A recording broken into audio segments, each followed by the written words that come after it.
Shalom saudara-saudara yang dikasihi Tuhan Yesus Kristus. Bagaimana kabar saudara semua?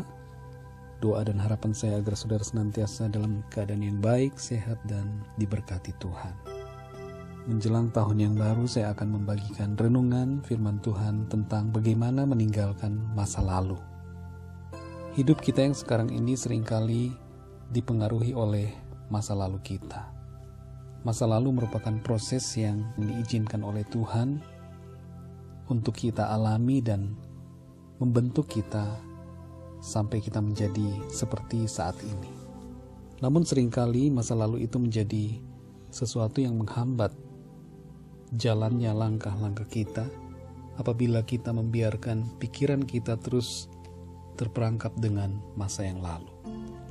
Oleh karena itu, pada kesempatan saat ini saya ingin membagikan 3 hal mengenai bagaimana cara meninggalkan masa lalu kita. Yang pertama adalah berdamai dengan masa lalu. Maksudnya adalah menerima setiap pengalaman masa lalu sebagai bagian dari kehidupan kita, dan kita mengambil itu sebagai suatu pelajaran untuk langkah-langkah kita saat ini. Masa lalu yang kelam atau buruk seringkali membuat kita marah, sedih, atau kecewa. Namun jangan biarkan kita larut dalam perasaan-perasaan tersebut. Oleh karenanya ambillah sikap untuk mengampuni orang-orang yang berbuat salah kepada kita. Jangan pula larut dalam menyalahkan diri sendiri, walaupun itu mungkin akibat kesalahan saudara. Semua yang sudah terjadi biarkanlah berlalu. Yang buruk, tidak baik di masa lalu, jadikanlah pengalaman dan pelajaran untuk kemajuan kita. Ingatlah Yusuf yang dijual oleh saudara-saudaranya. Namun pengalaman yang buruk yang dialami Yusuf membuat dia naik dan dipilih menjadi salah seorang pemimpin di Mesir. Dalam Kejadian 50 ayat 20, Yusuf berkata kepada saudara-saudaranya, "Memang kamu telah mereka-rekakan yang jahat terhadap aku, tetapi Allah telah mereka-rekakannya untuk kebaikan, dengan maksud melakukan seperti yang terjadi sekarang ini, yakni memelihara hidup suatu bangsa yang besar." Yusuf tidak terpenjara oleh masa lalunya yang buruk. Dia mengampuni saudara-saudaranya. Selain masa lalu yang buruk, seringkali masa lalu yang indah juga sering membuat kita terperangkap dan tidak dapat maju. Namun kita bisa belajar dari Ayub. Ketika Ayub mengalami penderitaan, Ayub berkata, "Dengan telanjang aku keluar dari kandungan ibuku, dengan telanjang juga aku akan kembali ke dalamnya. Tuhan yang memberi, Tuhan yang mengambil, terpujilah nama Tuhan." Saudara yang dikasihi Tuhan, dari kisah Ayub kita dapat belajar bahwa sikap kita di masa sekarang ini haruslah sikap yang bersyukur. Masa lalu yang baik, yang indah, jangan dijadikan sesuatu yang membuat kita bersungut-sungut atas hari ini. Tuhanlah sumber dari segala sesuatu, dari kehidupan kita. Oleh karenanya, sikap kita haruslah senantiasa memuji, membesarkan nama Tuhan. Meninggalkan masa lalu itu perlu kita lakukan. Masa lalu yang kelam, penuh dosa, di mana saudara merasa sudah berdosa kepada Tuhan, jangan sampai membuat saudara merasa tidak layak untuk mendapat pengampunan dari Tuhan. Tuhan mau kita bertobat dan hidup dalam sukacitanya. Namun iblis berusaha untuk menggagalkan hal itu. Lawanlah iblis yang mengganggu pikiran kita dengan mengungkit-ungkit masa lalu, menuduh kita tidak layak, dan berbagai pikiran bersalah lainnya. 1 Yohanes 1 ayat 9, firman Tuhan berkata, "Jika kita mengaku dosa kita, maka Ia adalah setia dan adil, sehingga Ia akan mengampuni segala dosa kita dan menyucikan kita dari segala kejahatan."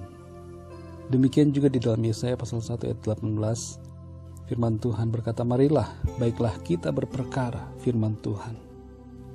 Sekalipun dosamu merah seperti kirmisi, akan menjadi putih seperti salju.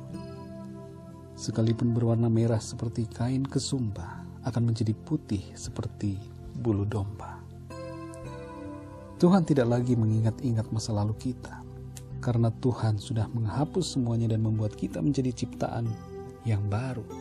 2 Korintus 5 ayat 17, di situ dituliskan, jadi siapa yang ada di dalam Kristus, ia adalah ciptaan baru, yang lama sudah berlalu, sesungguhnya yang baru sudah datang. Dia telah memikul dosa dan penyakit kita di atas salib. Tinggalkanlah masa lalu dan percayalah bahwa hidup saudara akan senantiasa baik bersama dengan Tuhan. Masa lalu yang buruk maupun yang indah sudah berlalu.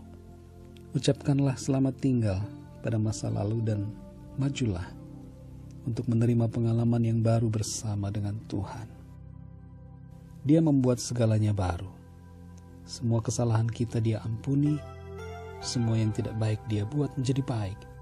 Semua kekecewaan kita Dia akan gantikan dengan sukacita dan syukur. Yang kedua, saudara, bersyukurlah buat hari ini. Bertahanlah dalam proses yang saudara jalani saat ini.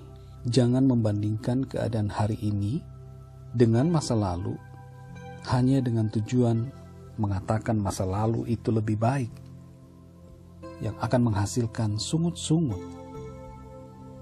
Bila hidupmu saat ini terasa berada di titik nol, jangan kecewa.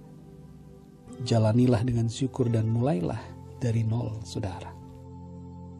Setiap masa hidup kita adalah tahapan proses yang membuat kita menjadi pribadi yang lebih baik. Ingatlah pengalaman bangsa Israel di padang gurun. Dalam kitab Keluaran pasal 14 ayat 12, di situ bangsa Israel bersungut-sungut kepada Musa. Dan sebenarnya bukan hanya kepada Musa, tetapi mereka bersungut-sungut kepada Tuhan. Bukankah ini telah kami katakan kepadamu di Mesir? Janganlah mengganggu kami dan biarlah kami bekerja pada orang Mesir. Sebab lebih baik bagi kami untuk bekerja pada orang Mesir daripada mati di padang gurun ini. Saudara yang dikasihi Tuhan, situasi padang gurun membuat bangsa Israel bersungut-sungut kepada Tuhan dan menganggap bahwa hidup mereka di Mesir itu lebih baik. Padahal ketika mereka berada dalam perbudakan di Mesir, mereka mengeluh dan meminta pertolongan Tuhan agar mereka dibebaskan dari situasi perbudakan di Mesir itu. Kisah bangsa Israel merupakan pelajaran bagi kita untuk senantiasa menjalani hidup kita saat ini dengan syukur dan sukacita karena Tuhan. Yang ketiga, saudara, fokus menatap masa depan bersama Tuhan. Jalanilah hidup kita dengan fokus pada masa depan kita dan memandang pada janji-janji Tuhan. Dalam Amsal 23 ayat 17, di situ tertulis, janganlah hatimu iri kepada orang-orang yang berdosa, tetapi takutlah akan Tuhan senantiasa. Ayat 18, karena masa depan sungguh ada dan harapanmu tidak akan hilang. Jadi saudara yang dikasihi Tuhan, kita harus senantiasa percaya bahwa Tuhan menyediakan bagi kita masa depan yang indah. Harapan kita tidak akan hilang karena ada Tuhan yang senantiasa setia kepada janjinya dan akan memenuhi janjinya bagi kita. Berimanlah teguh pada janji Tuhan. Ibrani 13 ayat 5 berkata, janganlah kamu menjadi hamba uang dan cukupkanlah dirimu dengan apa yang ada padamu. Karena Allah telah berfirman, aku sekali-kali tidak akan membiarkan engkau dan aku sekali-kali tidak akan meninggalkan engkau. Ayat 6, sebab itu dengan yakin kita dapat berkata, Tuhan adalah penolongku. Aku tidak akan takut. Tuhan tidak akan pernah meninggalkan kita. Tuhan adalah penolong kita, saudara. Jadi ketika kita berjalan melangkahkan kaki kita di saat ini, fokus kita memandang pada Tuhan yang adalah penolong kita, dan kita percaya bahwa Tuhan akan selalu ada bersama kita sesuai dengan janji firman-Nya bagi kita. Jalanilah hidup kita dengan iman, sebab bagi Allah tidak ada yang mustahil. Berharaplah pada kasih setia-Nya, berlindunglah dalam anugerah-Nya. Janji berkat Tuhan bagi kita adalah kehidupan yang diberkati di bumi, karena Dia akan selalu menyertai kita. Matius 6 ayat 31, sebab itu janganlah kamu khawatir dan berkata, apakah yang akan kami makan, apakah yang akan kami minum, apakah yang akan kami pakai. Semua itu dicari bangsa-bangsa yang tidak mengenal Allah. Akan tetapi Bapamu yang di surga tahu bahwa kamu memerlukan semuanya itu. Tuhan juga menjanjikan kehidupan kekal bersama Dia di dalam surga. Jadi saudara yang dikasihi Tuhan, sebagai bagian yang terakhir, biarlah kita selalu melangkah dalam fokus pada masa depan bersama dengan Tuhan. Janji Tuhan itu ya dan amin. Jangan melihat hal-hal yang lahiriah, tapi kita melihat hal-hal yang batiniah. Karakter kita sesungguhnya menjadi lebih baik. Manusia batiniah kita dibentuk ke arah kesempurnaan. Oleh karena itu bersyukurlah. Oleh karena Tuhan senantiasa ada bersama kita, tinggalkanlah masa lalu dan melangkahlah dalam sukacita, pengharapan, oleh karena janji-janji Tuhan yang Dia sediakan bagi kita. Mari kita berdoa. Bapa kami yang di surga, terima kasih kami mengucap syukur untuk firman Tuhan yang kami dengar pada saat ini. Kami percaya bahwa Tuhan selalu ada bersama kami di masa yang lalu. Tuhan sudah menolong kami sampai pada saat ini. Ajar kami Tuhan untuk selalu berharap pada kasih setia-Mu, berlindung dalam anugerah-Mu, berjalan dalam iman kepada-Mu, fokus memandang kepada Engkau saja Tuhan. Ajar kami untuk selalu bersyukur atas hari ini. Terima kasih Tuhan untuk masa lalu sebagai bagian proses dalam kehidupan kami. Terima kasih buat pengalaman-pengalaman di masa lalu. Kami percaya Tuhan, Engkau ada bersama kami di masa yang lalu.